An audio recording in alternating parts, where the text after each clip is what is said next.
పాత్రులముగా సేవింతుము. ప్రేమ సౌందర్యములు గలవాడు, క్షేమమునిచ్చువాడు.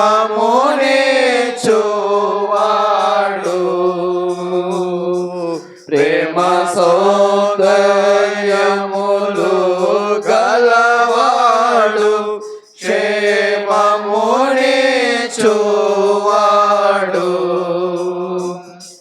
మహిమైశ్వర్యములు గలవాడాయనే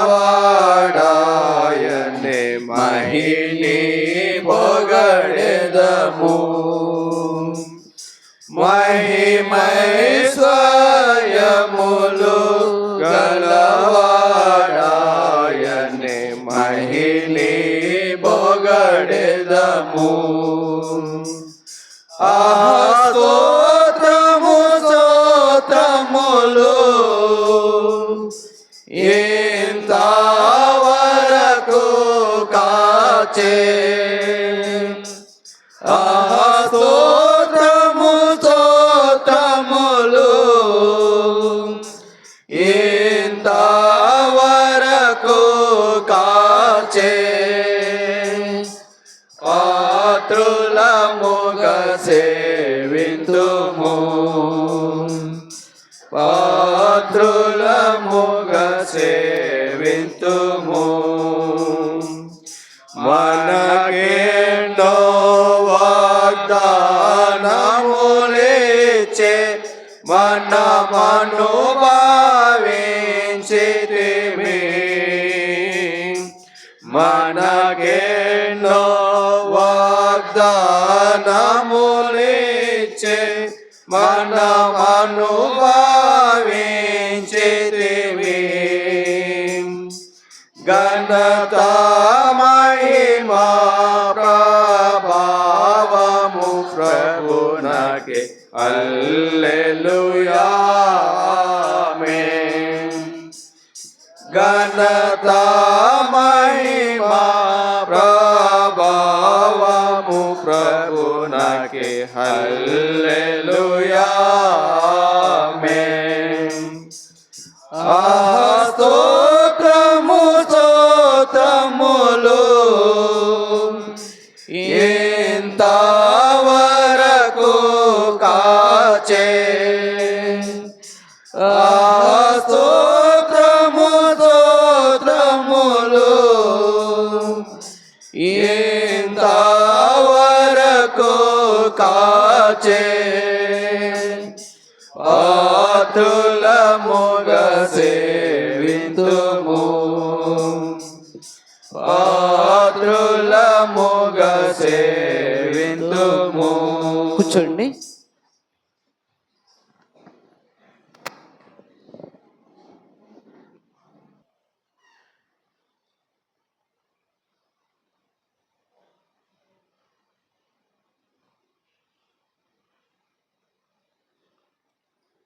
మనము ఈ దినాన్న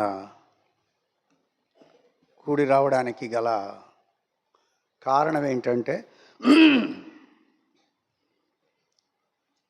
శామ్యూల్ కుటుంబంలో దేవుడు చేసిన గొప్ప కార్యములను బట్టి, బంధువుల మధ్య, కుటుంబ సభ్యుల మధ్య దేవుడు చేస్తూ వస్తున్నటువంటి కార్యాలను బట్టి ఇంకా రక్షణ పొందినటువంటి వారు ఉన్నారు. వారికి రక్షణార్థముగాను మెర్సీకి ఫ్రీ సీట్, ఇంజనీరింగ్ సీటు ఫ్రీగా వచ్చింది. లేకపోతే చాలా డబ్బు ఖర్చు అవుద్ది. తర్వాత సువర్ణ 4 సంవత్సరాలు చదివి బిఎస్సి నర్సింగ్ పూర్తి చేసుకుని వైజాగ్లో ఉద్యోగం చేస్తూ ఉంది. దాని కొరకు కూడా పెట్టుకున్నారు. మూడవది, వాళ్ళ తల్లి రూతమ్మ జ్ఞాపకార్థం. మొదట తల్లి రక్షింపబడింది, ఆ తర్వాత ఆ కుటుంబస్తులందరూ కూడా రక్షణ పొందారు. ఆవిడ కొరకు కుటుంబంలో ఉన్నటువంటి రక్షణ లేనటువంటి వారు చాలామంది ఉన్నారు. వాళ్ళ అక్క, వాళ్ళ బంధువులు, వాళ్ళంతా వాళ్ళ రక్షణ కొరకు. తర్వాత సతీబాబు, శేషు, జోసఫ్, భద్ర, మినేత్, ధేనుక, ప్రసాద్, శ్యామల, దేవి, తేజస్విని, వసంతి, వీళ్ళందరూ కూడా రక్షణ లేని వారికి రక్షణ. రక్షింపబడిన వారు సుస్థిరమైనటువంటి పునాది మీద కట్టబడడానికి ఈ కూడిక ఏర్పాటు చేసుకున్నారు. దేవుడు ఈ సమయాన్ని దీవించినట్లుగా కొన్ని లేఖన భాగాల వెలుగులో మనల్ని మనం కూడా చూసుకోవడానికి ప్రయత్నం చేద్దాం. మన కుటుంబాలు ఎలా ఉన్నాయి, కుటుంబాల యొక్క పరిస్థితి ఎలా ఉంది అనేటువంటిది ఒకసారి మననం చేసుకుని దానిలో మనం ఎలా ఉన్నాం ఒకసారి చూసుకుందాం. మన ఇల్లు ఎలా కట్టబడతా ఉంది, మన ఇంట్లో వాళ్ళు ఏ విధముగా ఉన్నారు. ఇల్లు అంటే ఏమిటి, ఇంటికి సంఘానికి సంబంధం ఏంటి, ఇంటిలో ఉన్నటువంటి వాళ్ళందరూ కూడా ఒక రకంగా ఉంటారా అనే దాన్ని మనం ఇప్పుడు చూడబోతున్నాం. 127వ అధ్యాయం, కీర్తన గ్రంథం 127వ అధ్యాయం 1వ వచనం.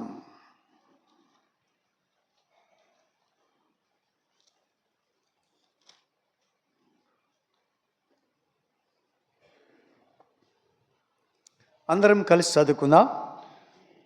అందరు బైబిల్లో ఉన్నవాళ్ళు ప్రతి ఒక్కరూ బైబిల్ తెరవలసిందే. చాలా కాలం నుంచి మందిరానికి వస్తూ బైబిల్ కలిగి ఉండి మందిరానికి వస్తూ ఉన్నటువంటి చాలామంది నెహెమ్యా గ్రంథం అని అంటే వెంటనే కొత్త నిబంధనలో ఎతుకుతూ ఉంటారు. నెహెమ్యా గ్రంథం అంటే ఎక్కడ ఎతుకుతారు, కొత్త నిబంధనలు ఎతుకుతూ ఉంటారు. దాని అర్థం ఏంటి, బైబిల్తో టచ్ లేదు వాళ్ళకి, బైబిల్తో టచ్ లేదు. కాబట్టి ఏ గ్రంథం ఎక్కడ ఉంది అనేటువంటిది అయితే తొందరగా తీసేస్తారు మనవాళ్ళు. ముందున్నటువంటి ఆడపిల్లలు కానీ మగపిల్లలు కానీ చకచక తీసేస్తారు. ఎందుకని, బాగా టచ్ ఉంటుంది వాళ్ళకి. బైబిల్ అని కానీ ఎతుకుతూ ఉంటారు. అప్పుడే చెప్పచ్చు వాళ్ళకి బైబిల్కి సంబంధం లేదా. ఆ విధముగా మనము 127వ అధ్యాయం 1వ వచనాన్ని అందరం కలిసి చదువుకుందాం. యెహోవా ఇల్లు కట్టించని ఎడల దాని కట్టువారి ప్రయాసము వ్యర్థమే. యెహోవా పట్టణమును కాపాడని ఎడల దాని కావలి కాయువారు మేలుకొనుట వ్యర్థమే. ఇంకో మాట చదువుకుందాం రండి. హెబ్రీయులకు రాసిన పత్రిక. ఆలస్యంగా వచ్చే వాళ్ళకి స్థలాలు సిద్ధపరిచి ఉంచండి. ఈ స్థలం ముందెందుకు, అక్కడేమన్నా ఉందా, అక్కడేమన్నా అశుద్ధమైనటువంటిది ఏమన్నా ఉందా? మనం కూర్చోకూడని స్థలమా? వరుసలో ఉన్నారు లేదు చూసుకోండి.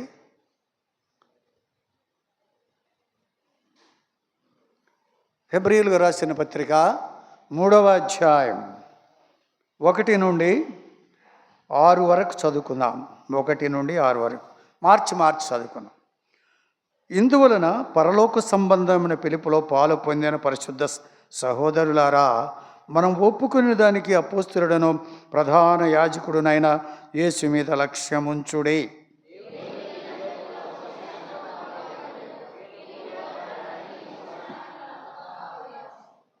ప్రతి ఇల్లును ఎవడైనా ఒకని చేత కట్టబడును, సమస్తమును కట్టినవాడు దేవుడే. ఇంటికంటే దానిని కట్టినవాడు ఎక్కువ ఘనత పొందినట్లు ఈయన మోషే కంటే ఎక్కువ మహిమకు అర్హుడుగా ఎంచబడెను.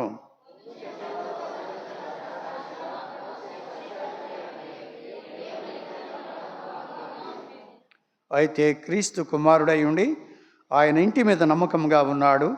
ధైర్యమును నిరీక్షణ వలని ఉత్సాహమును తుదమట్టుకు స్థిరముగా చేపట్టిన యెడల మనమే, మళ్ళీ చెప్పండి, మనమే ఆయన ఇల్లు. కాబట్టి ఆ విధముగా దేవుని యొక్క సన్నిధికి వద్దాం. ఇంకొక మాట చదువుకుందాం. కీర్తన గ్రంథం 84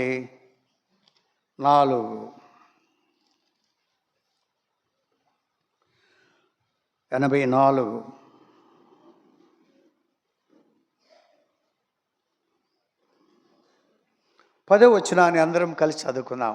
10వ వచనాన్ని 84, 10 వచనాన్ని అందరం కలిసి.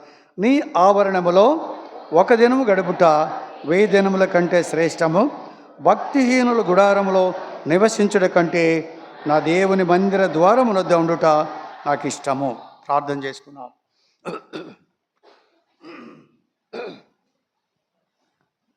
కృప కనికరము కలిగిన నమ్మకమైన స్వచ్ఛమైన దేవాని పాదములకు స్తోత్రాలు. కృపగలి నామలో ఇంతవరకు మమ్మలను కనికరించిన దేవుడవై ప్రభా దేవా తండ్రి 4 సంఘాలు సమకూర్చి ప్రభా తండ్రి సహోదరుడు శామ్యుల్ మణి వారి కుటుంబ ప్రభా తండ్రి పక్షముగా చేసిన ప్రభా అద్భుత ఆశ్చర్య భీకర విక్రమ కార్యములన్నిటిని బట్టి నీకు వందనాలు స్తుతులు స్తోత్రాలు చెల్లించుకుంటున్నాను.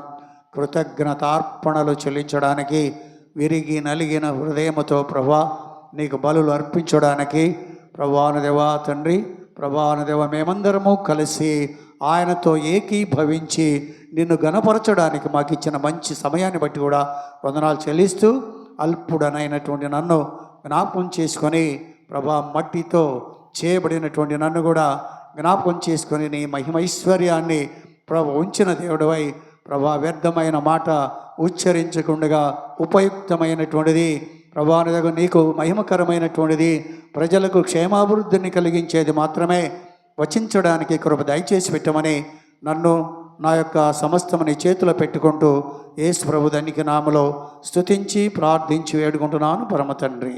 ఆమేన్.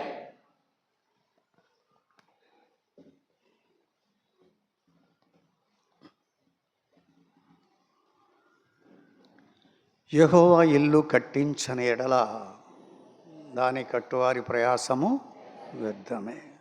ఇల్లు అంటే ఏంటి? గృహము. ఇల్లు అంటే గృహం, అంతేగాని అది తలుపులు కిటికీలు స్లాబు ఉన్నటువంటిది కాదు. అది ఇల్లు కాదు, ఇంట్లో ఉండేటువంటి వారే ఇల్లు. సంఘము అంటే చర్చ్ అంటే మందిరము. ఈ బిల్డింగ్ కాదు చర్చ్ అంటే. మనందరం వెళ్ళి ఒక చెట్టు కింద కూర్చుంటే అదే సంఘం, అదే చర్చ్. బిల్డింగులతో పని లేదు. మనం పైకి వెళ్ళిపోతాం కానీ బిల్డింగ్ మన ఇల్లు కూడా రాదు. ఇల్లు ఎందుకు ఉంటుంది మనకంటే వర్షానికి చలికి ఎండకి కాపాడబడడానికి ఇల్లు ఉంటుంది.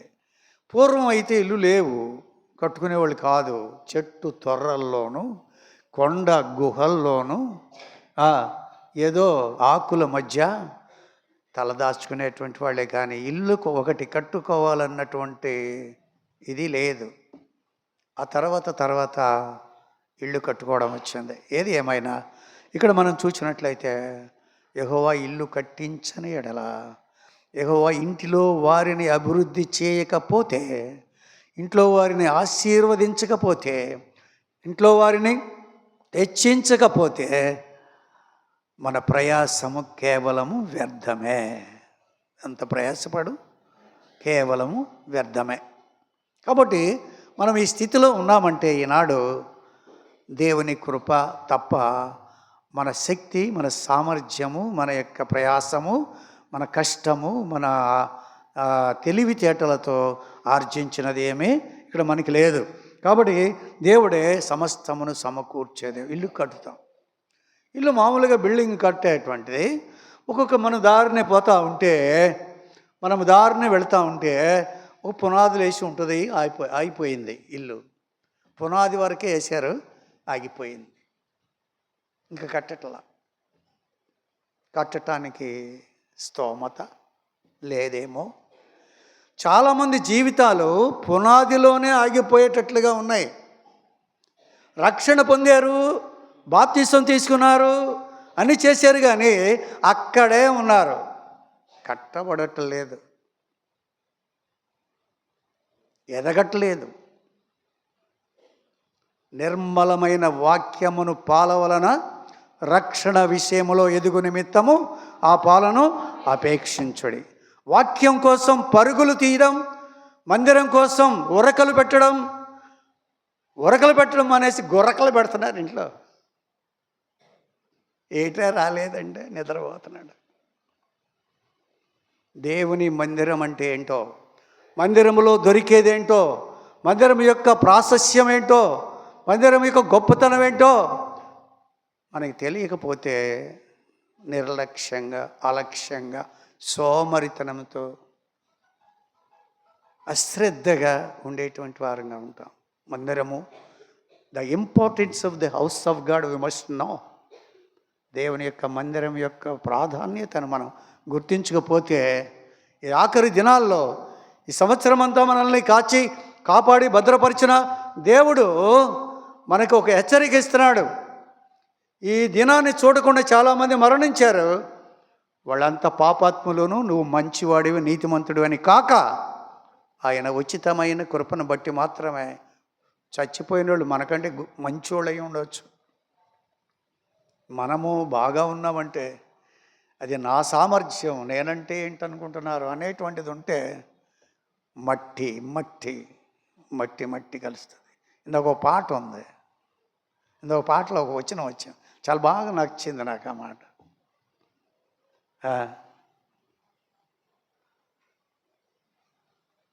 మంటిని తీసుకెళ్ళి మహిమలో ఉంచటానికి మంటిని వరకు వచ్చి మహిమను విడిచి మంటికి వచ్చి మంటిలో చచ్చిపోయేవయ్యా అన్నాడు. ఏమాట అది? పాటలు పాడుతున్నారు కానీ పాటలో ఉన్న అర్థాన్ని తీసుకుంటూ ఉండాలి. ఏమంటున్నాడు? మంటోడిని తీసుకుని మహిమలో ఉంచడానికి మరణించి రక్తము చిందించి చేశావు, ప్రాణదానం చేశావు, రక్తదానం చేశావు. ఎందుకంటే ఈ మట్టోడిని తీసుకెళ్ళి ఆ మహిమ ప్రభావము కలిగినటువంటి తేజస్సులో, ప్రకాశములో ఉంచడానికి ఈ మట్టోడిని తీసుకుని వెళ్ళావు. ఆ ప్రకాశాన్ని, ఆ మహిమను, ఆ ప్రభావాన్ని విడిచిపెట్టి మట్టిలోకి వచ్చావయ్యా, నువ్వు మట్టివాడి వల్లగా వచ్చావు. ఆ మాట ఇందాక పాటలో పాడుతుంటే నాకెంతో ఇదైపోయింది. మట్టోడిని తీసుకెళ్ళటానికి మట్టిలాగా అయిపోయాడు. నరుణ్ణి బ్రతికించడానికి నరరూపి ధరించాడు. ఇది మరిచిపోయి ఉన్నట్లయితే నువ్వు దేవుని బిడ్డవు కానే కాదు. ఇక్కడ రండి, 3వ అధ్యాయానికి రండి. హెబ్రీ 3 రండి, ఒక మాట చదువుదాం. ఎందువలన పరలోక సంబంధమైన పిలుపులో పాలు పొందిన పరిశుద్ధ సహోదరులారా, మనం ఒప్పుకొని దానికి అపోస్తలుడును ప్రధాన యాజకుడైన యేసు మీద లక్ష్యముంచుడే. అది పరిశుద్ధ పిలుపులో, పరలోక సంబంధమైన పిలుపులో పాలు పొందిన పరిశుద్ధ సహోదరులారా, మనమంతా పరిశుద్ధ సహోదరులు. పరలోకపు పిలుపుకి ఒకే అని విన్నాం, అటు వెళ్ళాం, దేవుని పిలిచే ప్రభా నేను ఇదిగో ఉన్నానని రక్షణ పొందాం, బాప్తీసం తీసుకున్నాం, అన్నీ అయిపోయింది. యేసు మీద లక్ష్యం ఉంచుడి. నీ గురి, నీ ప్రయాణం, నీ గమ్యం, నీ యొక్క ఊహ అంతా కూడా యేసు మీద లక్ష్యం ఉంచాలి. యేసు మీదే నీ లక్ష్యం, నీ గురి అంతా యేసు మీద. గురు యొద్దకు పరిగెత్తుతున్నాను.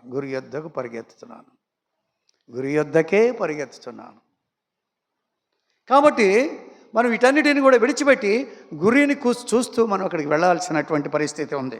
దేవుడు ఇల్లంతటిలో మోషే నమ్మకమైన ఉండినట్లు ఈయన తన్ను నియమించిన వానికి నమ్మకముగా ఉండేను. దేవుడు ఏం చేశాడు? మోషేను ఇల్లంతటిలో నమ్మకంగా ఉంచాడు. మనం ఎలా ఉన్నాము? మన ఇంట్లో నమ్మకంగా ఉన్నామా? దేవుని ఇంట్లో నమ్మకంగా ఉన్నామా? పరలోకపు ఇంటి కొరకు సిద్ధపడుతున్నామా? ఈ ఇంటిని గురించి ఆలోచించబద్దులమై ఉన్నాం. నువ్వు ఎలా ఉన్నావు? నమ్మకంగా ఉన్నావా? ప్రతి ఇల్లు ఎవడైనా ఒక్కని చేత కట్టబడును, సమస్తమును కట్టినవాడు దేవుడే. అవును, నేనే కట్టానండి. ఇల్లు ఎవరిది? నాది. ఎవరు కట్టారు? నేనే కట్టాను. దేవుడు కట్టాడు, నువ్వు కట్టలేదు. చాలామంది 3 అంతస్తులు కడుతూ 2 అంతస్తులు అయిపోయిన తర్వాత చచ్చిపోతున్నారు. ఆ ఇల్లు ఆడిది కాదు. సగమే కట్టారు, చచ్చిపోతున్నారు. ఆ ఇల్లు ఎవరిది? ఎవరిదని చెప్పాలి? అతందా? మరి కట్టాడు కదా, ఉందా? లేదు. కట్టడం వరకే మన పని, అది మంది కాదు. ఇక్కడ ఏది మంది కాదు.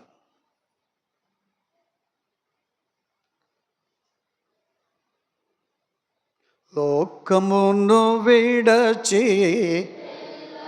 వలెనుగా, లోకమును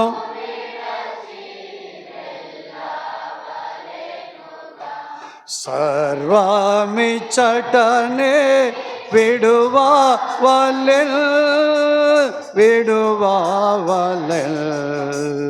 లోకమును విడచి వెళ్ళవలెనుగా, లోకమును విడచి వెళ్ళవలెనుగా. కష్ట బాధలచే బ్రతుకంత నిండే, నీళ్ళు నిరాశ నిస్పృహల మయము. కష్ట బాధలచే బ్రతుకంత నిండే, కన్నీళ్ళు నిరాశ నిస్పృహల భయము. నమ్మేదము కరుణ కటాక్ష, నమ్మేదము నమ్మేదము.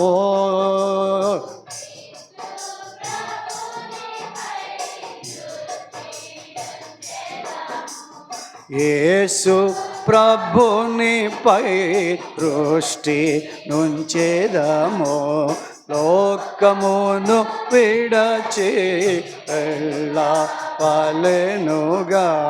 లోకమును విడచి వెళ్ళ. దృష్టి ఎలా ఉండాలి? ఎక్కడ ఉండాలి దృష్టి? ప్రభువు మీద దృష్టి ఉండాలి. మన ప్రభువు మీదే మన చూపు ఉండాలి.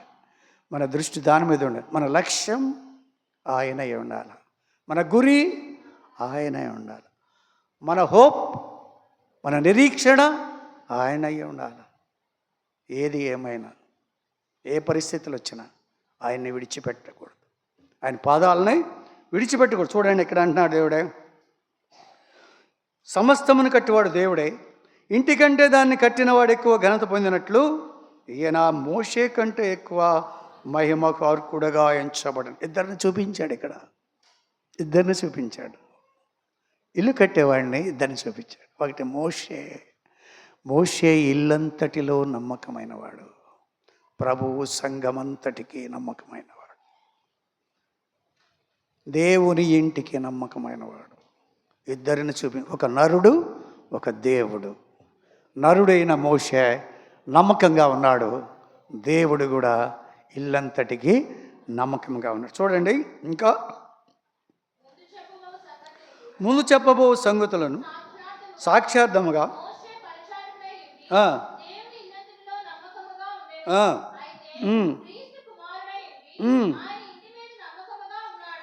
క్రీస్తు కుమారుడై ఉండి, మోషే నరుడై ఉండి క్రీస్తు కుమారుడై ఉండి ఇంటి మీద నమ్మకముగా ఉన్నటువంటి వాడుగా మనం చూస్తాం. ఇక్కడి నుంచి చూద్దాం రండి. తర్వాత చదువు. ధైర్యమును నిరీక్షణ ఉత్సాహమును తుదమట్టుకు స్థిరముగా చేపట్టిన మనమే ఆయన ఇల్లు. మనమే, we are the house of God only. మనమే ఆయన ఇల్లు. మనమే ఆయన ఇల్లు. ఎప్పుడు ఇల్లు? ఎప్పుడు నమ్మకముగా ఉన్నాడు, ధైర్యమును నిరీక్షణ వలని ఉత్సాహమును తుదమట్టుకు స్థిరముగా చేపట్టిన ఎడలా.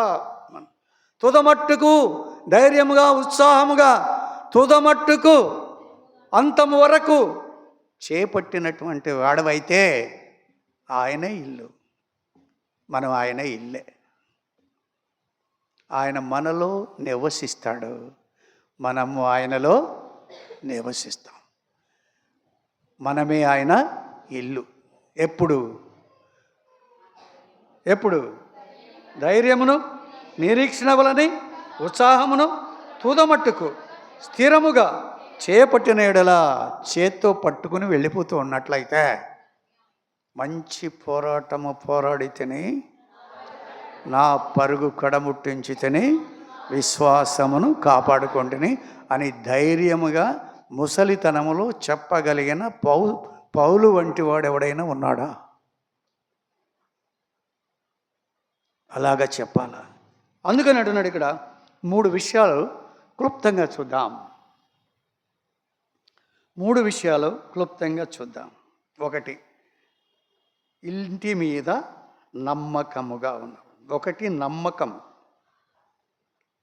2 ధైర్యము, 3 నిరీక్షణ. 1 ఏంటి? నమ్మకం. ఇది చాలా ఇంపార్టెంట్. విశ్వాసికి నమ్మకంగా ఉన్నాడురా అనేటువంటిది చాలా ఇంపార్టెంట్. నమ్మకంగా ఉండాలి. దేవుని కొరకు నమ్మకమైన జీవితం. అడపా తడపా, అటు ఇటు ఉండేటువంటి జీవితంగా మనం ఉండకూడదు. అందుకనే 1 నమ్మకం, 2వది ధైర్యము, 3వది నిరీక్షణ. నమ్మకము అంటే 2 మాటలు చెప్తాను, 2 మాటలు చెప్పుకుంటూ వెళ్ళిపోయి త్వరగా వెళ్ళిపోదాం. సంఖ్యాకాండము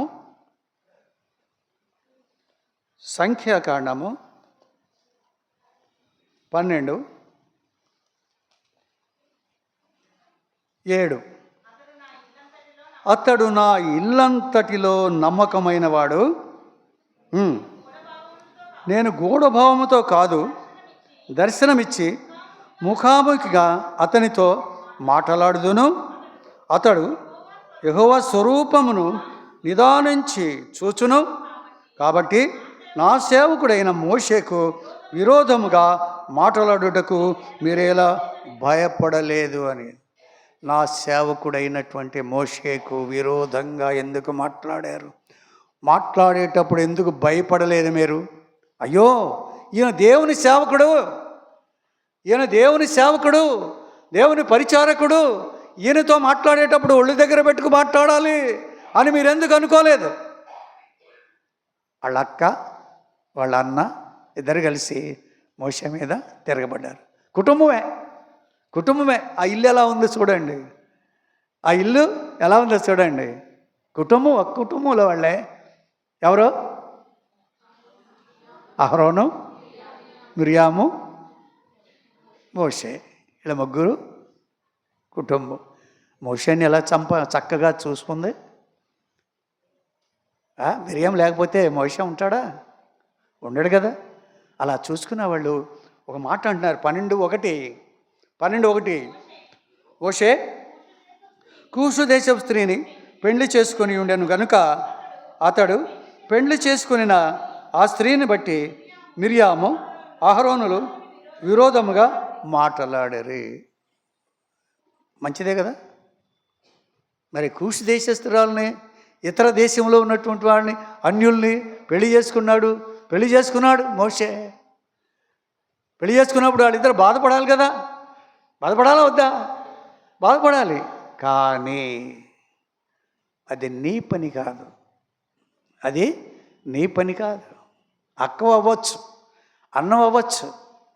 దేవుని హస్తములో ఉన్నటువంటి పరిచారకుడు ఆయన్ని తప్పు చేసినా రైట్ చేసినా ఎవరు దండించాలి? దేవుడు దండించాలి. మనం చాలామంది మనమే దండించడానికి ప్రయత్నం చేస్తూ ఉంటాం. మనమే కష్టపెట్టడానికి చూస్తూ ఉంటాం.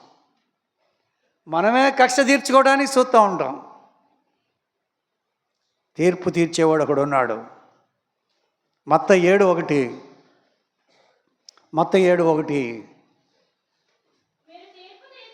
మీరు తీర్పు తీర్చకుడి,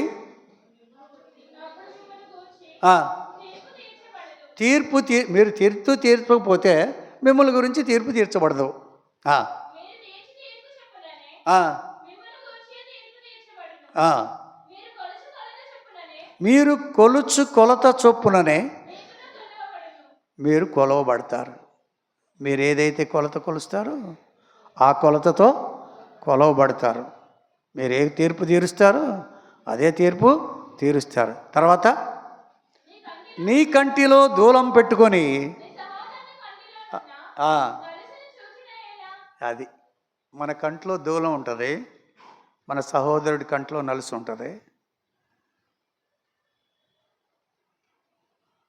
ఏంటంటే దాని అర్థం ఏంటంటే పెద్ద పెద్ద వాటిని మనం ఉంచుకొని, పెద్ద పెద్ద తప్పు మనం ఉంచుకొని చిన్న చిన్న తప్పులని ఏలెత్తి చూపిస్తాం.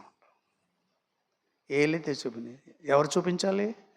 ఒక తప్పుని ఎవరైనా ఖండించాలంటే ఎవరు చేయాలి?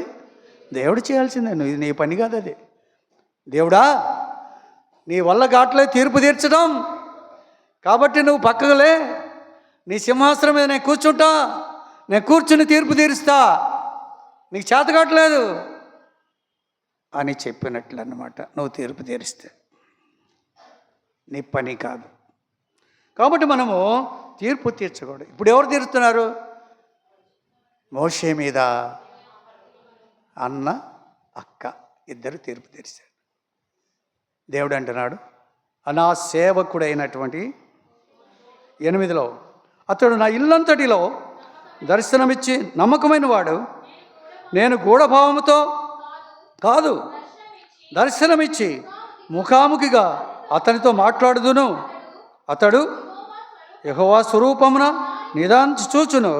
కాబట్టి నా సేవకుడైన మోషేకు విరోధముగా మాట్లాడుటకు మీరెందుకు భయపడలేదు? నా సేవకుడైన ఆ సేవకుడైనటువంటి నా మోషేకి విరోధంగా మీరు మాట్లాడేటప్పుడు భయపడాలా వద్దా? నా భయం మీలో ఉందా లేదా? ఇష్టం వచ్చినట్టు మాట్లాడతారా? మీకేం కలిగిద్దో తెలుసా? 3వ వచనం,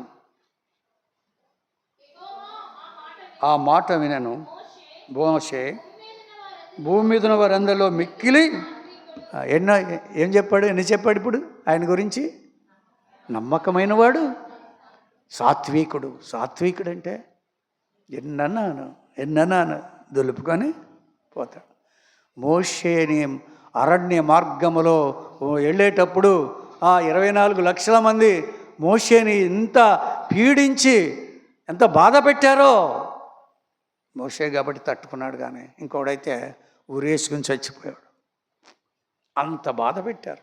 సాత్వికుడు ఎన్నన్నా కూడా టేక్ ఇట్ ఈజీ అనేటువంటి తత్వం కలిగిన వాడు మోషే. అందుకని యెహోవా 4 యెహోవా మీరు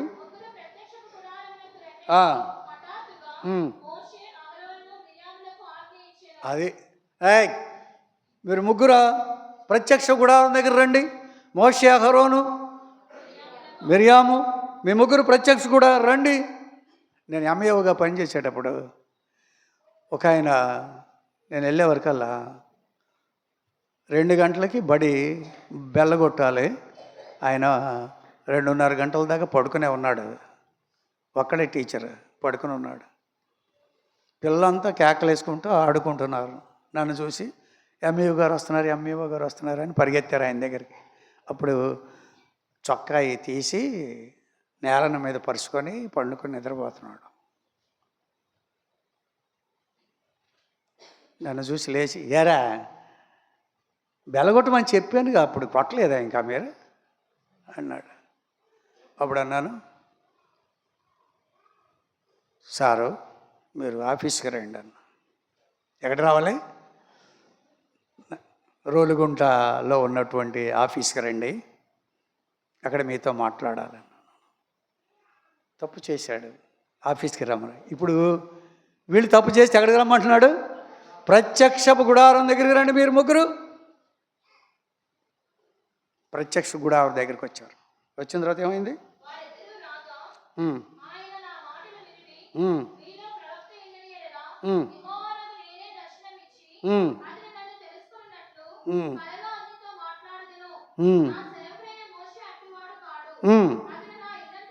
ఉమ్.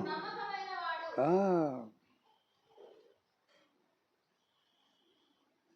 తర్వాత తర్వాత చదువు. ఉమ్. 10 మేఘమును ప్రత్యక్ష గుడారం మీద నుండి ఎత్తబడేను. అప్పుడు మిరియాము హిమము వంటి తెల్లని కుష్టు గలదాయను. ఏంటి? హిమము వంటి తెల్లని కుష్టు కలిగింది. మంచు లాంటి తెల్లని కుష్టు రోగం వచ్చేసింది. ఏం చేసిందండి? ఒరే, ఎందుకురా కృషి దేశస్తుడు అని స్త్రీని పెళ్లి చేసుకున్నావు? ఆ మాటకి దేవుడి కోపం వచ్చింది. వెంటనే తన అక్కని కూడా చూడకుండా కుష్ఠరోగం వచ్చేసింది. వెంటనే దేవుడు సహించలేడు. కాబట్టి ఎవరిని కూడా మనం తీర్పు తీర్చకూడదు. కుష్ఠరోగం వచ్చింది. తర్వాత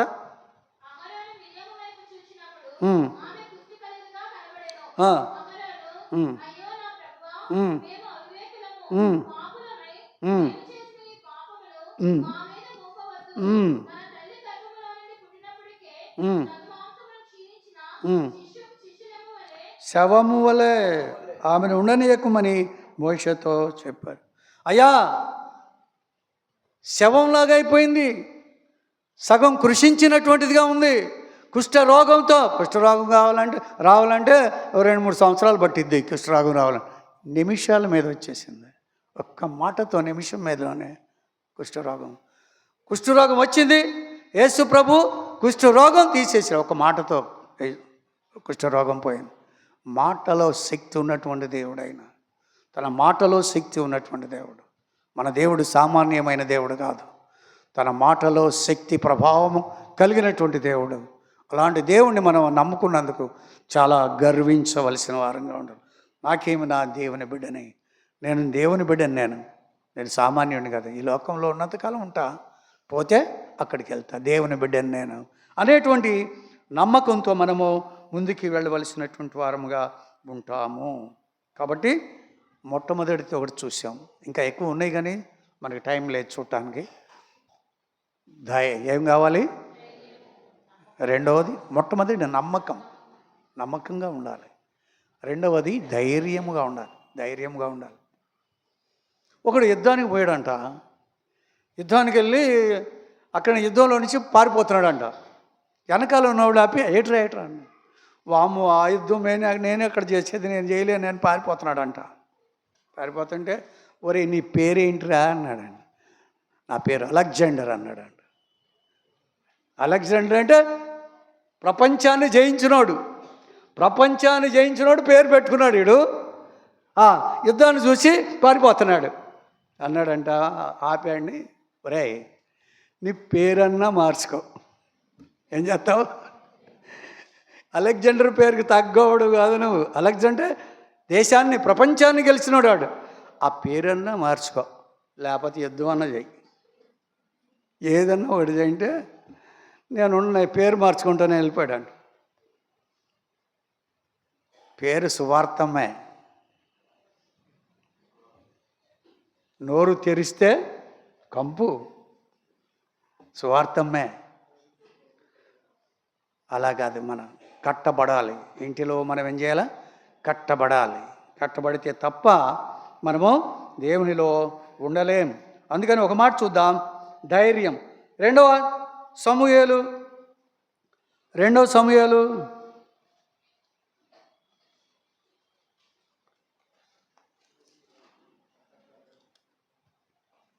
7:27. ఇశ్రాయేలు దేవా, సైన్యములకు అధిపతియగు యెహోవా, నీకు సంతానము కలుగజేయుదునని నీవు నీ దాసునైనా నాకు తెలియపరిచితివి కనుక ఈలాగున నీతో మనవి చేయుచున్నాను. ఎందుకు వచ్చిందంట? ఏమొచ్చిందంట? ఎవరికి? నీ దాసుడనైనా నాకు ధైర్యం వచ్చిందయ్యా, నాకు సంతానం ఇస్తానన్నావు. ఎలాంటి సంతానం? చదువు. యెహోవా నా ప్రభువా, మేలు చేయుదెవనుని నీవు నీ దాసుడనైన నాకు మేలు చేస్తానని సెలవిచ్చావు నాకు, మేలు చేస్తానని సెలవిచ్చావు నాకు. ఇప్పుడు ఎవరికి సెలవిచ్చి ఉంటాడు? ఎవరిని చెప్పాలి ఇప్పుడు ఇక్కడ? సామ్యాలకి. సామ్యాలతో ఏం చెప్పుంటాడు? నీకు మేలు చేస్తానన్నాడు. మేలు చేస్తాడు. చేయలేదా సామ్యాలకి మేలు? సామ్యాల సంగతి మీకు అందరికీ తెలియదు, నాకు తెలుసు. ఇనప ముక్కలు కొని,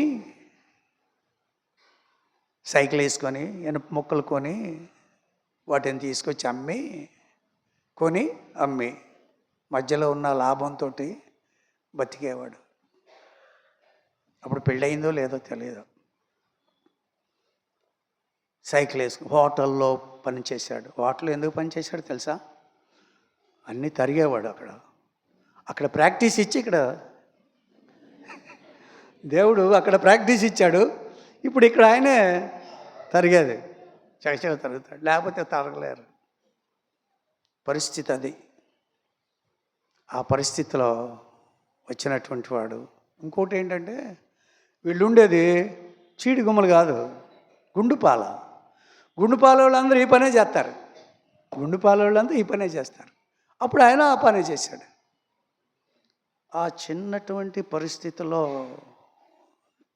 ఉన్నటువంటి వాడిని, ఆ కుటుంబాన్ని మెల్లమెల్లగా అలాగా పైకి తీసుకొచ్చాడు. ఎక్కడికి తీసుకొచ్చాడు? దేవుని మందిరంలోకి తీసుకొచ్చాడు అన్నమాట. ఆ బుక్ రూమ్ ఉంది కదా, ఆ బుక్ రూమ్లో ఉండేవాళ్ళు. వీళ్ళు ఇద్దరు పిల్లలు అక్కడే పుట్టారు. ఆ చిన్న గదుల్లో ఉండేవాళ్ళు. సేవకుడు ఉండేవాడు కాదు, సేవకుడు లేడు. వీళ్ళిద్దరే, సేవకుడు ఆయనే, పరిచారకుడు ఆయనే, ఉపచారకుడు ఆయనే, అన్నీ ఆయనే. రాగానే సిస్టర్ గారు టీ ఇచ్చేసి కుర్చీలు వేసేది, మేమంతా కూర్చునేవాళ్ళం. అలాగా సేవకుడు లేని లోటు తీర్చి ఎబ్రి 6:10 చదువు. ఎబ్రి 6:10 చకచకదీయాల. మైక్ లేకుండా చదవద్దని చాలాసార్లు చెప్పాను. ఇక్కడ అందరికీ వినపడుతుంది, కానీ దీంట్లోకి రాదు అని చెప్పాను. ఏం చేస్తాం?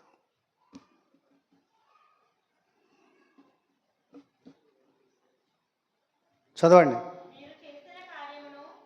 మీరు పరిశుద్ధులకు ఉపచారము చేసి ఇంకను ఉపచారము చేయుచుంటున్న బట్టి తన నామమును బట్టి చూపిన ప్రేమను మరచుటకు దేవుడు అన్యాయస్తుడు కాదు. నువ్వు ఏదైనా కూడా పరిశుద్ధులకు సేవ చేస్తే, పరిచర్య చేస్తే, ఉపచర్య చేస్తే, సహకరించితే దానిని మర్చిపోవటానికి దేవుడు అన్యాయస్తుడు కాదు. కాబట్టి మనం ఎప్పుడు కూడా పరిశుద్ధులకు సహకారం చేయాలి, ఉపచర్య చేయాలి. అలాగ చేసినప్పుడు దేవుడు అన్యాయస్తుడు కాదు. అలా చేశారు కాబట్టి వాళ్ళు చిన్న పిల్లలతో ఇక్కడ ఉన్నారు. ఆ తర్వాత సేవకులు వచ్చిన తర్వాత చిన్న ఇల్లు కట్టుకొని అక్కడ ఉండడం వల్ల పిల్లలు పెరిగి అలాగ చదువుకుని బిఎస్సి నర్సింగ్ పాస్ అవ్వడానికి, చదివించడానికి కూడా శక్తి లేని పరిస్థితిలో తిరుగుడు ఎక్కువగా తిరిగి ఏదైనా కానీ ఆ బిడ్డను చక్కగా చదివించుకొని ఒక దగ్గర ఉద్యోగంలో వేసుకోవడానికి ఉపకరించారు. ఒక టీచరు, ఒక nurse, medical department and education department met for the service and serving to the people. ప్రజలకు సహాయం చేసేటువంటి వాళ్ళకి ఎవర్రా అంటే హాస్పిటల్లో ఉన్నవాళ్ళు, స్కూల్లో ఉన్న టీచర్స్. ఒక కలెక్టర్ని, ఒక మంత్రిని, ఒక ఖగోళ శాస్త్రజ్ఞుని, ఒక భూగోళ గర్భశాస్త్రజ్ఞుని, ఇంకా అనేక మందిని తయారు చేయగలిగినటువంటిది ఏంటంటే క్లాస్ రూమే. ఆ టీచరే ఒకడే.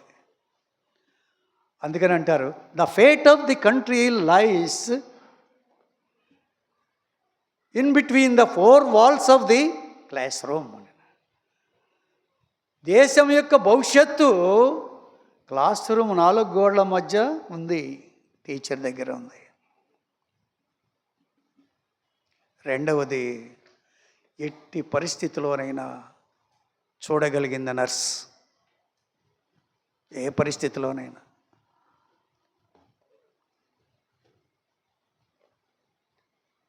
మదర్ తెరిసా తెలుసదా మీకు?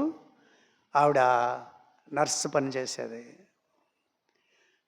ఇతర దేశాల నుంచి వచ్చి ఇక్కడ దేశంలో కలకత్తాలో చేసేది nurse mother Teresa. Mother Teresa Christian. కొంతమంది దుండగులు ఏం చేశారంటే ఆవిడని ఏ విధంగా చంపించాలని కొంతమందిని సిద్ధం చేసి, రౌడీల్ని సిద్ధం చేసి పంపించారంట ఆసుపత్రికి, మదర్ తెరీసాని చంపడానికి. పంపిస్తే ఆవిడ వీళ్ళు వెళ్ళేసరికల్లా ఒకడు వాంతి చేసుకుంటుంటే వాంతి ఎక్కడ చేసుకోవాలని ఓ ప్లేట్లో చేసుకోవాలి. ఆ ప్లేట్ తెచ్చే సమయం లేక 2 చేతులు పట్టిందంట వాంతికి. ఆ వాంతికి 2 చేతులు పట్టి వాంతిలో తీసుకుని వెళ్ళిపోతే వీళ్ళు చంపడానికి వెళ్ళిన చూశారు. వాళ్ళు చూసి అనుకున్నారు, ఆ రోగికి ఈవిడికి సంబంధం లేదు, ఆ రోగి ఈవిడ బంధువు కాదు, వాడెవడో ఈవిడికి తెలీదు. అయినా కూడా ఒక వాంతిని పట్టుకునేటంత ప్రేమ ఆవిడికి ఎలా వచ్చిందిరా అంటే ప్రభువే వచ్చింది. కాబట్టి ఈవిడిని చంపితే మనకి శాపం, పదండి వెళ్ళిపోదాం అని వెళ్ళిపోయారంట. ఒక నర్సు చేసే పని కొనియాడదగిందే, అలాగే ఒక టీచర్ చేసే పని కొనియాడదగిందే. అలాంటిది చేయడం అనేటువంటిది గొప్ప ఆశీర్వాదం. ఆ డిపార్ట్మెంట్లోకి వెళ్ళడం అనేటువంటిది గొప్ప విషయమే.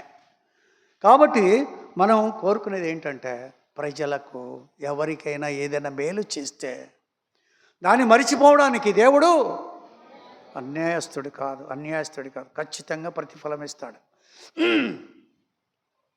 ఈ రోజున బీటెక్ ఇంజనీరింగ్ చదవాలంటే చాలా ఖర్చు పెట్టాలి. ఈ అమ్మాయి మెర్సీ ఫ్రీ సీట్ తీసుకొచ్చుకుంది. ఫ్రీ అంటే ఎక్కువ డబ్బు కట్టక్కర్లేదు, ఏవో పుస్తకాలకి వాటికి ఖర్చు పెడితే సరిపోద్ది. దట్ టు విజయవాడలోనో లేకపోతే కడపలోనో రాలా, నర్సీపట్నంలో ఉన్నటువంటి ఇంజనీరింగ్ కాలేజీలో రోజు ఇంటికి వెళ్ళి వస్తుంది. లేకపోతే ఎంత ఖర్చు అయ్యేది? ఇవన్నీ ఎవరు చేస్తున్నారు? దేవుడే చేస్తాడు. ఈ ఫ్యామిలీ ఇప్పుడు ఏం చేయాలా? ఒకవేళ ఏదైనా దేవునికి ఇష్టము కాంది ఏదైనా ఉంటే తీసేసుకుని సంపూర్ణముగా ఆయన హత్తుకొని జీవించాలి అనేటువంటి తాత్పర్యం కలిగి ఉండాలి. కాబట్టి అందుకని మనము ధైర్యముగా ఉండాలి. ఇంకా 3వ మాట చూడండి, నిరీక్షణతో ఉండాలి. ఇర్మియా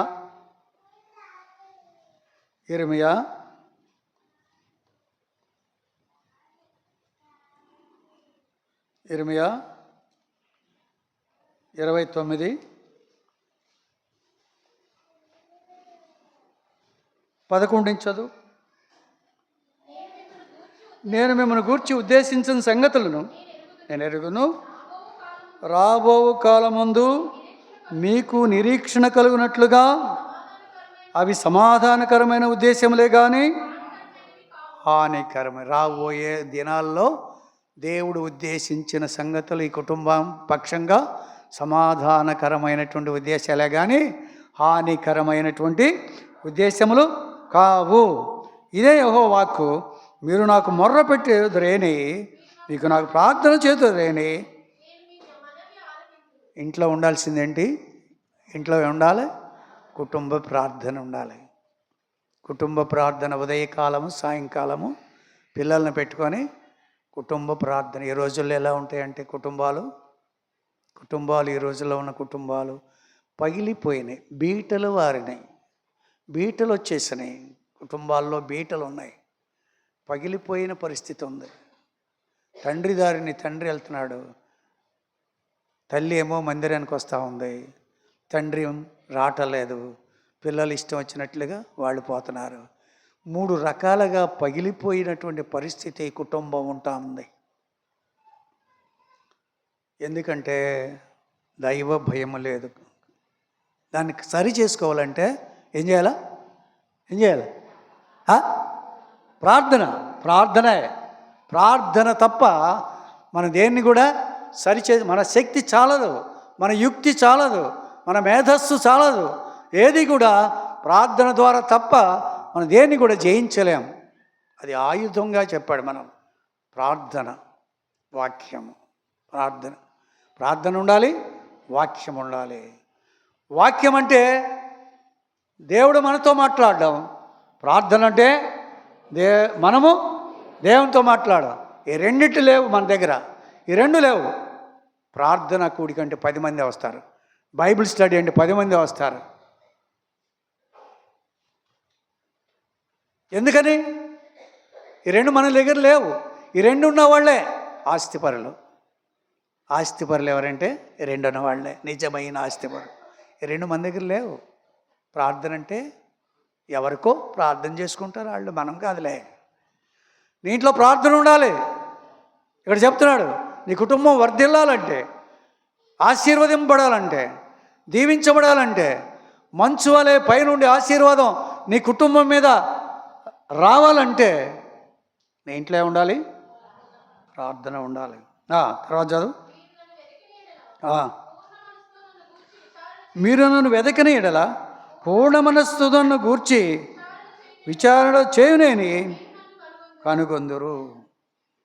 అది మీరు కనుగొనాలంటే పూర్ణ హృదయంతో నన్ను ఏం చేయాలి? మీరు చక్కగా ఉండాలి అని చెప్పాడు.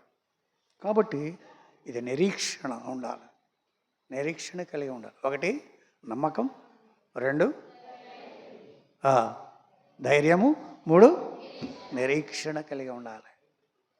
నిరీక్షణ కలిగి ఉండాలి. ఇంకా 2 మాటలు చెప్తాం. ఇంకేం చదువుకున్నాం మనం? ఇంకేం చదివాం? కీర్తన 84. రండి అక్కడికి. కీర్తన 84.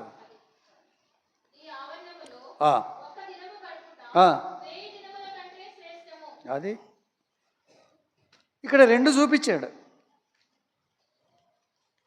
తర్వాత చదువు.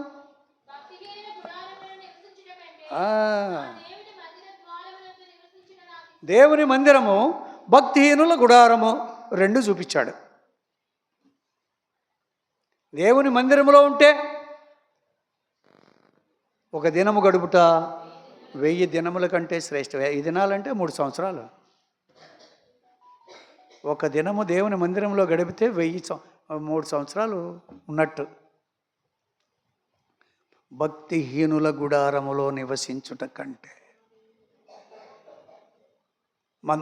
బంధువులు వస్తారు, వాళ్ళు దేవుని నమ్ముకోలేదు, ఇంటికి వస్తారు. బంధువులు ఇంటికి వస్తారు. ఇంటికి వచ్చిన తర్వాత ఎప్పుడు వస్తారు? వాళ్ళకి ఎప్పుడు తీరిద్ది? ఆదివారమే తీరిద్ది. వస్తారు. ఏం చేయాలి? నువ్వు బంధువులను వదిలేయాలా? మందిరాన్ని వదిలేయాలా? చాలామంది మందిరాన్ని విడిచిపెడతారు. మందిరానికి రాకపోతే అడిగేవాళ్ళు ఎవరు లేరు కదా. మందిరానికి వదిలేసి వస్తే వాళ్ళంతా కూడా ఏం చేస్తారు? రేపు ఇంటికి రానేరు, తిడతారు, చాలా కష్టాలు. మందిరం రాకపోతే దానికి ఎవరు అడుగుతారు? ఎవరు అడగరు.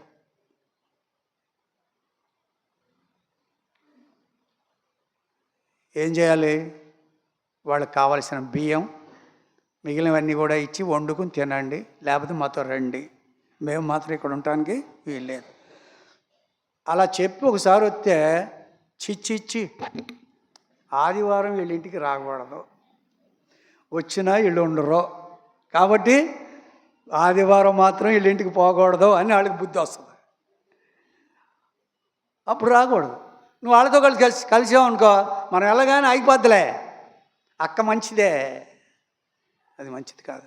భక్తిహీనుల గుడారం ఉంది, దేవుని మందిరం ఉంది. ఆదివారం నువ్వు ఎక్కడ ఉంటున్నావు? చాలామంది ఆదివారం భక్తులే ఉంటారు, మిగిలిన వారాల భక్తులు కాదాళ్ళు. ఆదివారాన్నే పూజ చేస్తారు. ఆదివారంలో ప్రార్థన ఉంటుందా? ఆదివారంలో ప్రార్థన చేస్తావా? ప్రార్థన చేస్తావా? ప్రార్థన ఉండదు. ఉపవాసం ఉంటుందా? ఉపవాసం ఉండదు. స్త్రీల కూడిక ఉంటుందా? ఉండదు. ఆదివారం ఏంటి? దేవుణ్ణి మహిమపరచడం, సరి చేసుకుని క్రమపరచుకోవడం ఆదివారం నీ పని. మిగిలిందంతా ఎదగాలంటే మిగిలిన వారాల్లో రావాలి కదా.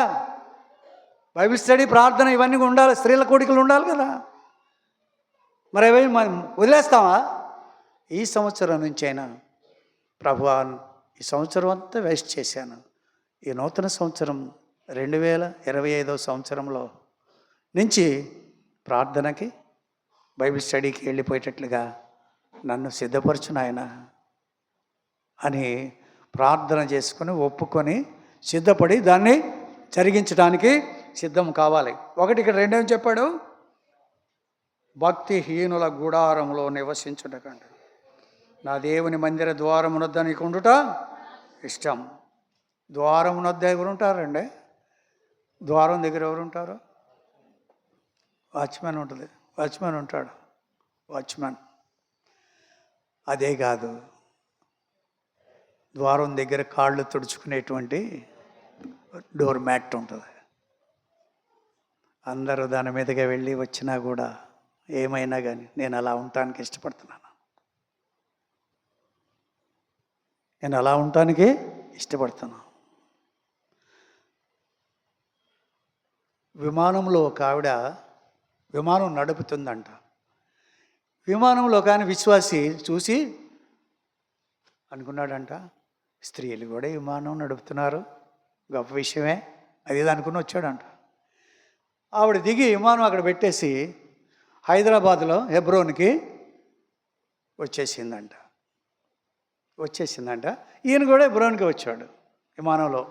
హెబ్రోన్కి వస్తున్నారు, మీటింగ్లు జరుగుతున్నాయి, హెబ్రోన్కి వచ్చాడంట. వస్తుంటే ఈయన భోజనాలన్నీ అయిపోయిన తర్వాత ఆవిడ అన్ని ఇస్తరాకుల బండి ఉంటుంది, ఇలా పట్టుకుని నెట్టుకుంటూ వెళ్తారు కదా, చక్రాలు 2 ఉంటాయి. ఆ ఇస్తరాకుల బండిని నెట్టుకుంటూ వెళ్తుందంట ఆవిడ. ఏంటి విమానంలో చూసిన ఆవిడలాగా ఉంది ఈవిడ? విమానంలో ఆవిడ పైలట్ కదా, ఇక్కడ ఎందుకు ఉంటుందిలే, ఆవిడ ఆవిడే ఎందుకు వచ్చిన గొడవ, మనకెందుకులే పోనీ అనుకుంటా మనసు ఊరుకోక దగ్గరికి వెళ్ళి, praise Lord sister, praise Lord అన్న, విమానం నడిపింది మీరే కదా అన్నాడు. నేనేనన్నాను. వామ్మో, విమానం నడిపేటువంటి స్త్రీ ఇస్తిరాకులందరూ తిన్న విస్తరాకులన్నిటినీ కూడా నెట్టుకుంటా వెళ్ళిపోతుందంటే ఎంత తగ్గించుకున్నది. ఆ తగ్గింపు జీవితం మనలో ఉందా? అహంకారం ఉందా? అహంభావం ఉందా? ఈగో ఉందా? అది మనకు పనికిరాదు. తగ్గించుకోవాలి, లోబడాలి. మనం ఏ పని చేసినా దేవునికి మహిమ రావాలి, ఏ మాట్లాడినా దేవునికి మహిమ రావాలి.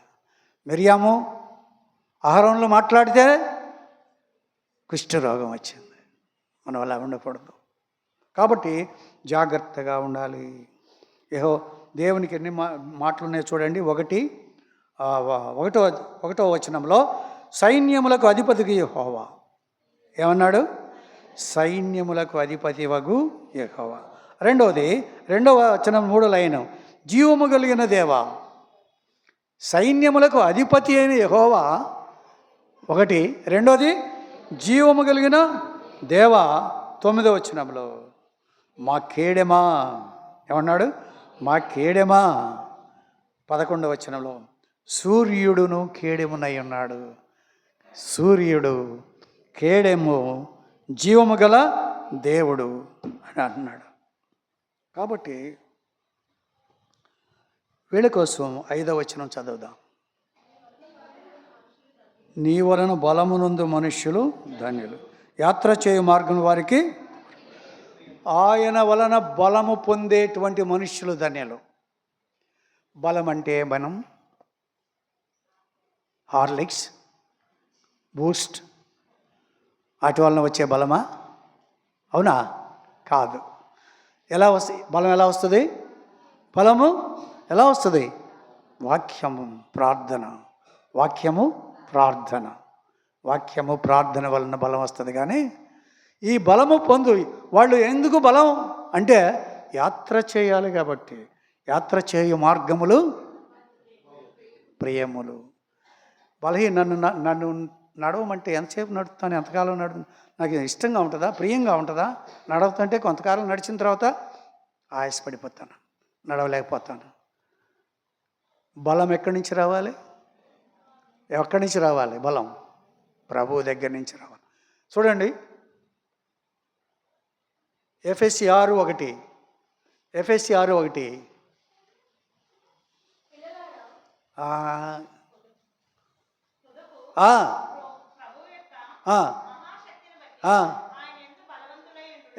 ఇప్పుడు ప్రభులో ఏముందంట? ఆయనలో మహాశక్తి ఉంది. ఆ మహాశక్తిలో నుంచి కొంత తీసుకుంటే మనకేమవుతుంది? బలం వస్తుంది. అది ప్రభు దగ్గరే ఉంది, మహాశక్తి ఉంది. ఆ మహాశక్తిలో నుంచి కొంత తీసుకుంటే బలం వస్తుంది, మనకి బలం వస్తుంది. కీర్తనలు 18:1. కీర్తనలు 18:1.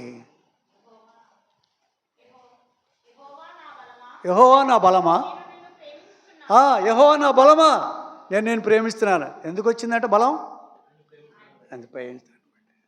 ఆయనను ప్రేమించుటను బట్టి బలం వచ్చిందంట. యెహోవా నా బలమా, నేను ఇంత బలంగా ఉన్నానంటే ప్రభువా. ఎవరన్నా మాట అది? ఎవరన్నారు? దావీదేనా? దావీదుకు బలం ఎక్కడి నుంచి వచ్చింది? గొలియాతుని చంపినప్పుడు దావీదుకు బలం ఎక్కడిది? ఏమన్నాడు సౌలు రాజు? ఆడు విద్యాభ్యాసం కలిగినటువంటి వాడు, నువ్వు బాలుడివి, నీకు బలము చాలదు అన్నాడు. ఈయనేమన్నాడు? ఎలుక బంటిని, సింహమును చీల్చినటువంటి దేవుడు నా పక్షంగా ఉన్నాడు. సున్నతి లేని ఫిలిస్తీన్లు ఏ పాటివాడు? జీవముగాలి దేవుని ఎదుట సున్నతి లేని ఫిలిస్తీన్లు ఏ పాటివారు? అప్పుడు ఆ తర్వాత అంటాడు, యెహోవా బలము చేత నేను కాదు. అది నేను వచ్చేది నేను కాదు, వచ్చేది నీ మీదకే. సైన్యములకు అధిపతి అయినటువంటి దేవుని పేరట నేను వస్తున్నాను. సైన్యానికి అధిపతి ఆయన. ఇందాక మనం చదువుకున్నది కూడా సైన్యములకు అధిపతి అయిన యెహోవా, యుద్ధశాలి, యుద్ధశూరుడు ఆయన. ఆయన బలం మనకు కావాలి. మనం బలవంతులంగా ఉండాలంటే మనం ఏం చేయాలి? మనకెందుకు బలం? పోట్లాడటానికా? మన యాత్ర కొనసాగించటానికి, మన పరుగు తుదముట్టించటానికి, దేవుని కొరకు మంచి మార్గంలో నడవడానికి మనకి బలం కావాలి. కాబట్టి ఇంకా ఏమంటున్నాడు అక్కడ? నీ వలన బలమునందు మనుష్యులు ధన్యులు, యాత్ర చేయు మార్గముల వారికి అతి ప్రియములు. ఇంకో మాట అంటున్నాడు కింద, వారు నానాటికి ఫలాభివృద్ధి చెందొచ్చు, ప్రయాణము చేదురు. యాత్ర ప్రయాణం ఉండాలంటే బలం ఉండాలి. నానాటికి అంటే రోజు బలం ఎక్కువ అవుతూ ఉంటుంది. నానాటికి బలం ఎక్కువ. పూటకి కూడి పెడితే ఏమైంది? పూట కోళ్ళ వానీళ్ళు అయింది. నాటికి బలం వస్తే నానాటికి బలం వస్తుంది. నానాటికి బలం. పోయిన సంవత్సరం కంటే ఇప్పుడు నీవు బలంగా ఉన్నావా, బలహీనంగా ఉన్నావా ఒకసారి చూసుకోవాలి. పోయిన సంవత్సరం బాగున్నావా, ఇప్పుడు బాగున్నావా? ఏమైనా బలం వచ్చిందా? ఒక సంవత్సరం మారింది, ఇన్నిసార్లు ఆదివారాలు వచ్చావు, ఇన్ని చేస్తున్నావు, నీకేమైనా బలం వచ్చిందా? దేవునిలో బలమైనా వచ్చిందా?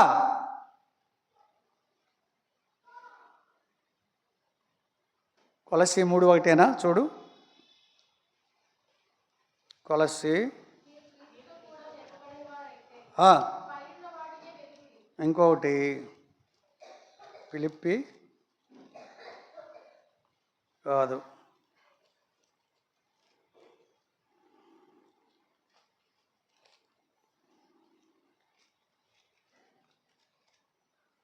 గలతీ 3:3 మీరింత అవివేకులైతిరా, మొదట ఆత్మానుసారంగా ఆరంభించి పరిపూర్ణ శరీరానుసారంగా పరిపూర్ణులయ్యారంట. శరీరానుసారంగా పరిపూర్ణులైపోయారంట. ఆత్మానుసారంగా ఆరంభించి శరీరానుసారంగా పరిపూర్ణులయ్యారంట. ఎంత దిగజారిపోయినటువంటి, ఆత్మానుసారంగా అక్కడ ఆరంభించారు, రోజు రోజుకి దిగజారిపోయారు. ఎంత దిగజారిపోయారంటే పరిపూర్ణంగా దిగజారిపోయారండి. అది మనం బలము పొంది యాత్ర చేసేటువంటి వారు. నానాటికి బలము ఏం చేయాలి? అభివృద్ధి చెందాలంట.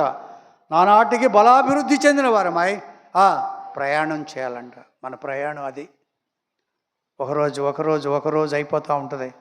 ఒక్కొక్క రోజు అయిపోతాం, సంవత్సరాలు వస్తాయి, రోజులు అయిపోతాయి, నెలలు వస్తాయి, నెలలు అయిపోతాయి, సంవత్సరం క్యాలెండర్ మార్చేస్తాం. మనం మాత్రం మారం. క్యాలెండర్ మాత్రం మార్చేస్తాం, వాగ్దానం మార్చేస్తాం, మాటో కార్డు మార్చేస్తాం, అన్నీ మార్చేస్తాం. మనం మాత్రం సేమ్ టు సేమ్ అలాగే ఉంటాం.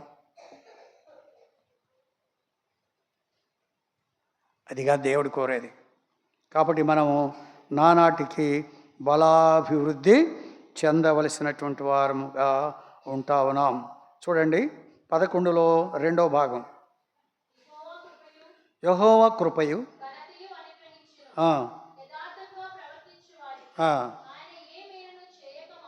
అది యథార్థత కలిగి, యథార్థంగా ప్రవర్తించే వారికి దేవుడు ఏ మేలు కూడా చేయకుండా ఉండడు, అన్ని మేళ్ళు చేస్తాడు.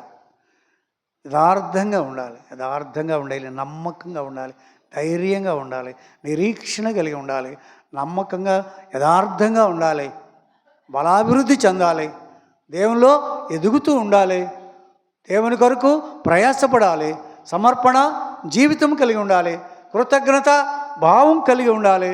ఆ విధముగా ఉన్నప్పుడు దేవుడు మనల్ని ఆశీర్వదించకుండా ఉండలేడు. ఏదైనా మాట అంటే శాపం వచ్చేసింది. మనం శాపం కోసం వచ్చామా, ఆశీర్వాదం కోసం వచ్చామా? శాపమును ఆశీర్వాదమును నీ ఎదుట పెడుతున్నాను, ఈ రెండిట్లో నీకు ఏది కావాలో కోరుకో. శాపం కావాలా, ఆశీర్వాదం కావాలా? రెండిట్లో కోరుకోండి. మీరు ఎవరిని సేవించినను సేవించకపోయినను నేనును నా ఇంటి వారును. ఈ తీర్మానం ఎవరు చేయాలి? ఇప్పుడు శామ్యూల్ చేయాలి, తర్వాత మనం కూడా చేసుకోవాలి. నేనును నా ఇంటి వారును యెహోవానే సేవిస్తాం. కాబట్టి ఇంకొక 2 మాటలు వీళ్ళకి చెప్తాను. బంధువుల కోసం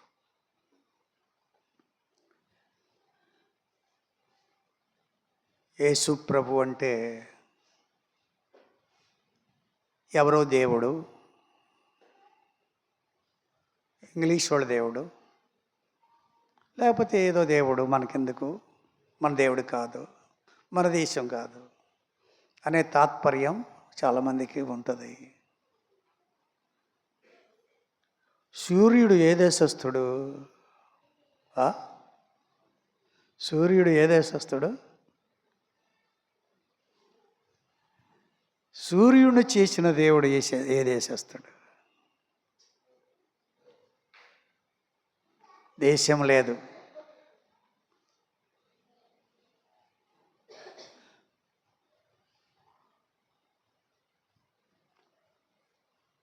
ఆయన అందరికీ ప్రభు. కాబట్టి మనం ఏం చేయాలా? ఏది ఏమైనా ఆయన నిన్ను ప్రేమిస్తున్నాడు, నీ కొరకు మరణిస్తున్నాడు, నీ కొరకు రక్తము చిందిస్తున్నాడు, నిన్ను తీసుకుని వెళ్ళి పరలోకంలో ఉంచడానికి ఇష్టపడుతున్నాడు. ఓ మట్టి ఘటమా, ఓ మట్టితో చేయబడినవాడా, మట్టిలో కలిసిపోయేవాడా, దుమ్ము ధూళి అయిపోయేవాడా, బూడిదైపోయేటువంటి వాడా, కాలిస్తే బూడిదవుతావు, మట్టిలో పెడితే మట్టి అయిపోతావు. అంతే, నీకేమీ లేదు. ఏనుగు చనిపోతే చచ్చిన బతికినా ఏనుగు 1000 రూపాయలు అంట ఆ రోజులు. చచ్చిన బతికినా ఏనుగు 1000 రూపాయలు. ఏనుగుని చచ్చిపోయిన తర్వాత తీసుకెళ్ళిపోతే 1000 రూపాయలు వస్తాయి అంట. మనిషి చచ్చిపోయిన తర్వాత 2 రోజులు ఉంచిన తర్వాత, అసలు 2 రోజులుగా ఈ మధ్య ఏం చేస్తున్నారు, చచ్చిపోగానే భార్య అంటుంది తొందరగా తీసుకెళ్ళండి.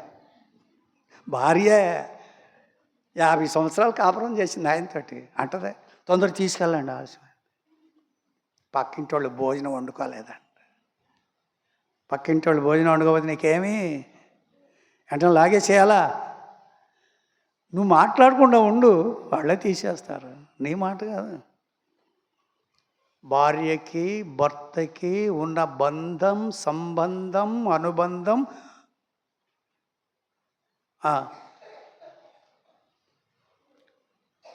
ద్వారబంధం వరకే. భార్యకి భర్తకి ఉన్న సంబంధం, అనుబంధం, అనురాగ బంధం ఎంతవరకే? ద్వారబంధం వరకే. ఆయన తీసుకెళ్ళిన తర్వాత ఇల్లు అంతా గడికేసుకుంటుంది. తీసుకెళ్ళండి. వాళ్ళు వచ్చేవరకు ఒక దీపం వేసి అలా ఉంటుంది. అయిపోయింది. ఎన్ని సంవత్సరాల సంబంధం ఏమైపోయింది? అశాశ్వతం. ఇక్కడ ఏది నీకు లేదు. భార్య అయినా, భర్త అయినా, పిల్లలైనా, ఎవరైనా నువ్వు ఒంటరివి అయినప్పటికీ ఉన్నంతకాలం దేవుడిచ్చిన ప్రేమను బట్టి, దేవుడిచ్చినటువంటి ఆ ప్రేమ, తల్లి తండ్రి భార్య భర్తల ప్రేమ ఉంది కాబట్టి ఒక కుటుంబముగా కట్టబడినప్పుడు అందరూ ఒకటే కుటుంబం. తండ్రి వచ్చి ఒకసారి వచ్చి భోంచేస్తాడు, తల్లి వచ్చి ఇంకోసారి భోంచేస్తుంది, పిల్లలు వచ్చి ఇంకోసారి భోంచేస్తారు. అది కుటుంబం అంటారా? హోటల్ అంటారా? అది హోటలా, కుటుంబమా? కుటుంబం కాదు. అసలు ఆచారం ఇంకేంటి? భర్త తిన్న తర్వాతే భార్య తినాలి అనేది ఇంకొక ఆచారం. ఇద్దరు కలిసి తినడానికి లేదు. వాడిద్దరిలో తక్కువ. అదేమండి ఇంటికి దీపం వెళ్ళాలి అంటాడు మళ్ళీ. అది కాదు. ఇక్కడ అంటున్నాడు, ఏది ఏమైనా కూడా అందరూ కలిసి కూర్చొని తినాలి. అదే అంటున్నాడు 128లో అంటున్నాడు, 128లో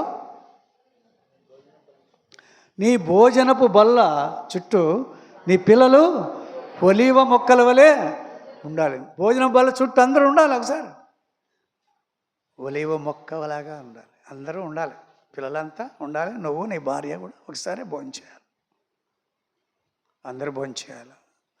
మధ్యాహ్నం కుదరకపోవచ్చు, ఉద్యోగాలు, బళ్ళు, పిల్లలు వెళ్తూ ఉంటారు కాబట్టి మధ్యాహ్నం రాత్రికి కూర్చున్నప్పుడు అందరూ ఒకసారి భోజనం అది ఐక్యత, అది టేబుల్.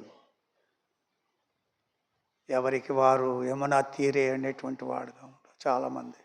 అలాగా ఉండకుండా ఉండాలని దేవుడు కోరేటువంటి వాడుగా ఉంటున్నాడు. ఆ విధముగా మన యొక్క శామ్యూయేలు యొక్క కుటుంబం కూడా ఆశీర్వదింపబడిన కుటుంబముగా, ఎన్నటన్నిటికీ కూడా ఈ ఆశీర్వాదము పోనటువంటి కుటుంబముగా ఉండి దేవుని మందిర సేవలో, మందిర పనిలో, అది కష్టమైనా నష్టమైనా ఏమైనా భార్యాభర్తలు పిల్లలు కలిసి అది చేసుకుని దేవుని మందిరంలో నమ్మకముగా ఉండాలి. ఎలా ఉండాలి?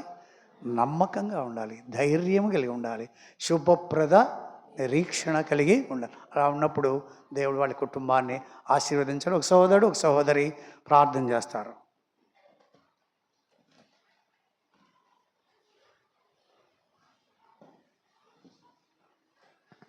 ఒక సహోదరుడు, ఒక సహోదరి చేయండి. తర్వాత హెడ్విన్ అని వచ్చి ప్రార్థన చేస్తాడు.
ఆమేన్.